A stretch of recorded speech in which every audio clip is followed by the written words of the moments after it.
So, PlayStation 6 versus next Xbox head-to-head, Resistance gets renewed, and Sony drops some major news. Those are the stories we're going to cover today, and if you could hit that like button on the video, thank you to those that do it, and as always, it's very much appreciated. First, yes or no, do you have any interest in getting the next Xbox or not? We're going to be talking about the next generation of consoles today between the PlayStation 6 and next Xbox console. But before that, I'm curious if you guys have any interest at all. So comment below, yes or no, if you have any interest in buying the next Xbox or not. Let me know down in the comments below.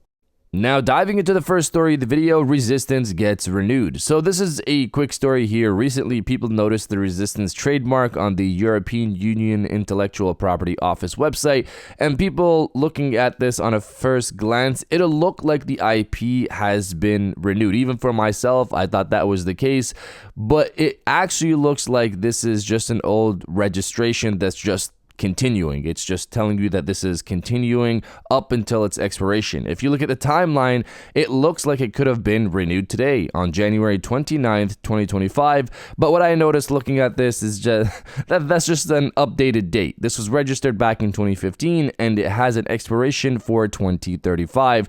And what it's showing here is just where it's at currently in the timeline up until the expiration. If you come back to this page tomorrow, it'll say January 30th, 2025. I assume this is what got people interested and got this to move around like it did, but this is what I'm getting here from what I'm seeing and what I understand. And honestly, even if this trademark did get renewed today, I'm not really sure if that indicates anything, mainly because it could just be Sony trying to hold the license in case they want to do anything with it. Resistance turns 20 years old come next year, 2026, but honestly, I'm not sure if Sony would even care to do anything about that. It would be cool to see these games get remastered for the PlayStation 5, but I also had the same level of hope for Killzone last year for their 20th anniversary. I will say though, even if we didn't get a proper remaster or port of the Sly Cooper series, for example, back in 2022 for their 20th anniversary, we did get them later on. Sly Cooper 1, 2, and 3 are all on the PlayStation Store right now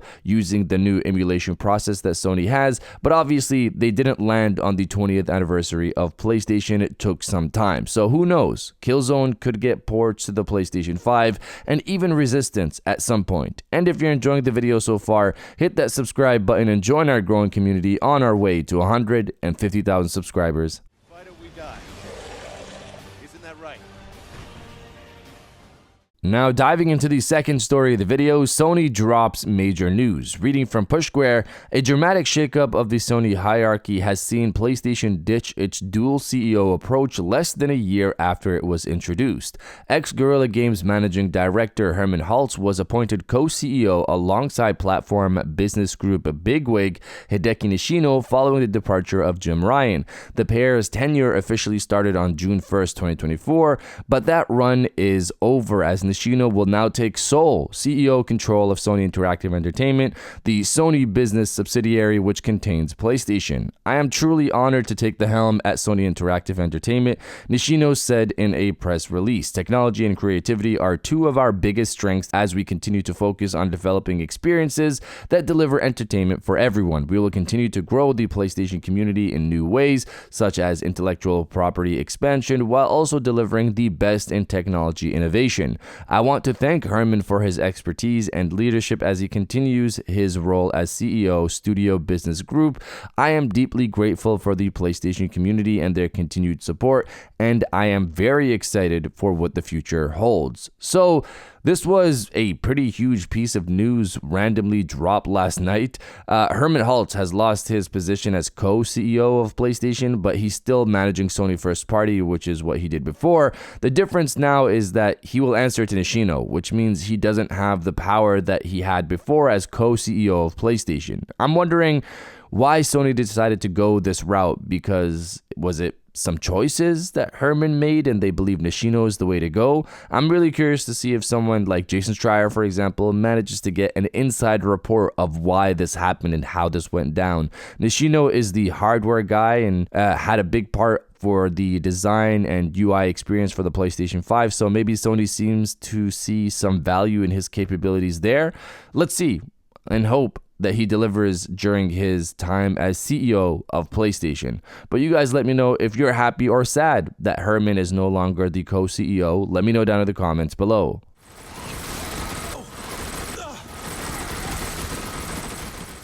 And now diving into the final story of the video, PlayStation 6 versus next Xbox head-to-head. Reading from Push Square, the gap between the Xbox Series X, S, and PlayStation 5 is growing dramatically, and there's a good chance it'll get even bigger in 2025. Microsoft, in response, has effectively ripped off the Band-Aid and is in the process of rebranding as a third-party publisher. Last week, boss Phil Spencer indicated that virtually all of the firm's future games will release on Sony's system. However, the trillion-dollar Titan has continued to express its ambition to make more hardware, leaving the question: why would you choose a hypothetical next-gen Xbox over the PlayStation 6?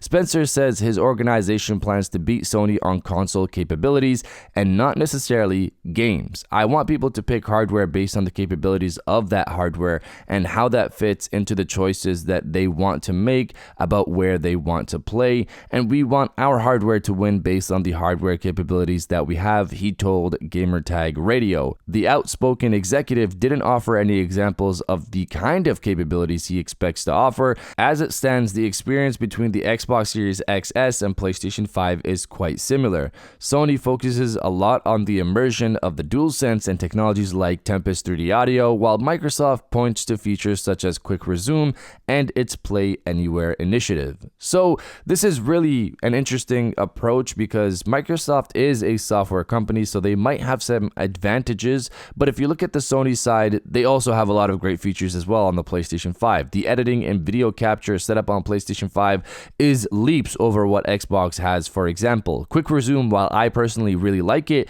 as a feature and would love for it to come to the PlayStation 5, that feature in itself needs work since I've had issues with it on the Xbox Series X, just like Sony's had issues with the card system on PlayStation 5. This is one of the very few times I like what Phil is saying because I assume the next Xbox will have some substantially innovative features for him to have this level of confidence. I'm really curious what they are. But you guys let me know if you like what Phil is saying or not. Let me know down in the comments below. And if you guys did enjoy this video, please hit that like button as it always helps, and subscribe if you're new. I got new videos every Monday, Wednesday, and Friday. And now I'll check you guys out on the next one. And welcome back to the after show. This is a part of the video where we have a little fun down in the comments below. If you're old, welcome back. If you're new, welcome. For today's thing, what I want you guys to do is to body, obliterate, destroy, and overall harass the comment section with the big shakeup. This is honestly such a huge piece of news to just drop randomly last night, to see the co-CEO approach just kind of drop. I don't know what the situation is. I'm really curious. I don't know if I'm the only one. I'm really curious what happened to get this decision done. Did they see co-CEO, both of these guys kind of clashing on their ideas and where they see the future of PlayStation, and maybe they had them both pitch to Hiroki Totoki, I guess, what their vision of future PlayStation is, and they probably like Nishino's approach and just made him the sole CEO of PlayStation, while Herman Hulst, they like what he does with PlayStation Studios maybe, so they kept him on. I'm really curious to find out more about this, and let's see if we do. But if you're excited for the future of PlayStation, destroy the comment section with the big shakeup, and I'll definitely heart those comments like I always do because I appreciate everybody who stays to the end of my videos. And now I'll check you guys out on the next one.